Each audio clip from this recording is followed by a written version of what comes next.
जय जगन्नाथ जय साईनाथ से आर्ट ऑफ लवर आउ गोटे अध्याय को स्वागत। तेणु आपण मानक भितर मनरे शंका आसुथिबो तो खाली निजको भल पाइले कौन हो संसार एक कथा नुहे। आम से कथा को जाऊने आम गोटे पर गोटे विषय रे आलोचना को जाऊे। तेणु से लवटा केतले प्रथभष्ट हो जाऊँगी भल पाइबाटा बर्तमान केमती कलिजुगे कलुषित हो जाऊँगी से विषय को नहीं आम आलोचनार प्रसंग रखुचे। तेणु प्राय निजको भल पाइबा कथाटी आम अल्प बहुत बुझिले।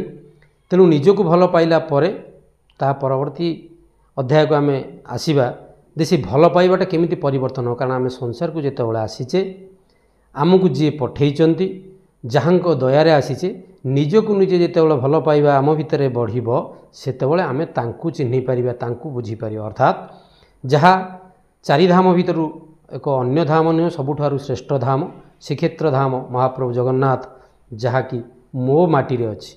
अर्थात मु सेई माटीर संतान। तेणु आमे सेई माटी जो महाप्रभु को पाइछे से कथा को वर्तमान कलिजुगरे तांकु चिन्हिबा बदले तांकु बिकी चलिबा लोक बहु संख्यार बाहर पड़ले। आज्ञा बहु बड़ बड़ चैनल बाहर निषेधाड़ी रखुचंती। किए कहूँ मु कथा सेवक, किए कहूँ मु प्रवचक, किए कहूँ मु गवेषक।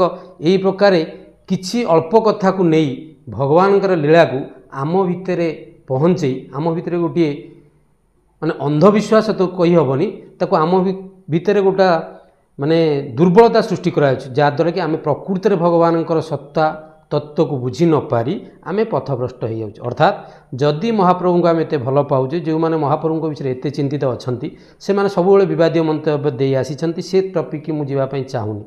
किए बही लेखिला किए प्रवचन देलानी किए यात्रा बही लेखि एवं जड़े लेखक कहता दे मु यात्रा बही लेखि बार्ता देवाई चाहूँगी दे आम पिला माने शिरडी न जाई श्रीक्षेत्र आसतु।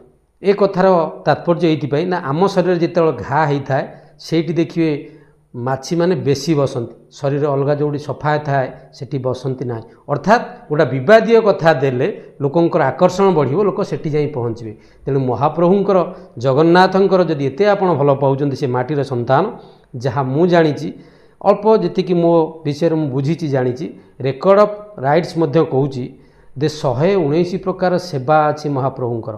किंतु दुखर विषय से सेवक जड़े पूजा पंडा किछि दिन तले कहूतिले दे से 4-5टी सेवा बंद हो गलानी। ए विषय कौ सेवक कौ प्रवचक कौ गवेषक केतबेले चिंता करने समय ना कारण से रोजगार हेनी। तेणु रोजगार जो थे हम से कथा को बिकी आम चलने चेष्टा करुचे। तेणु निवेदन करेंगे आज आर्ट ऑफ लव मध्यम यदि प्रकृत में भल पाँच निजको भल पातु निजको सृष्टि कर महाप्रभु को भल पातु जो थे उणा सृष्टि है। अर्थात 2-3टी सेवा से बंद होगापाई बसला वंशानुक्रमिक सेवा जहाँ गोटे हूँ देवदासी सेवा गीत गोविंद सेवा।